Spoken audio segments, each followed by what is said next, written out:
Hello everyone, তোমরা সবাই কেমন আছো? তো আমাদের এখানে এই রাসযাত্রা হচ্ছে, তার প্রথম দিনের আমি ব্লগ তোমাদের সঙ্গে শেয়ার করছি। আমাদের এখানে সেরকম বড় করে হয় না, কিন্তু মোটামুটি খুব ভালোই হয়। চারিদিকে লাইটিং, আর আমাদের এখানে দুই দিকে রাস হয়।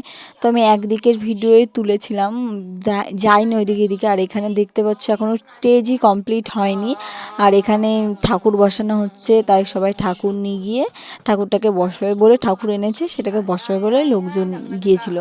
তো দেখতে পাচ্ছ সারা রাস্তায় লাইটিং দেয়া, তো প্রচুর থিম আছে যেগুলো এখনো বসায়নি, এই জন্য আমি তোমাদের দেখাতে পাচ্ছি না। আর আমি যাইনি, কিন্তু তোমাদের সঙ্গে আমি সবটা শেয়ার করব। আর এই দেখো কোথায় মাইক দেয়া, পুরো ছাদের উপরে খুব গান বাজে, থাকাই যায় না বাড়িতে। তো প্রথম দিন রাধাকৃষ্ণের পুজো ছিল, তো প্রথম দিনকে প্রচুর খাবার খেয়েছি আমি, তাই ভাবছি পুরো রাসে কত খাবার খাবো। ভিডিওটা পোস্ট করতে একটু দেরি হয়ে গেল, তো আমি আইসক্রিম খাই। তোমাদের সবাইকে টাটা, বাই বাই।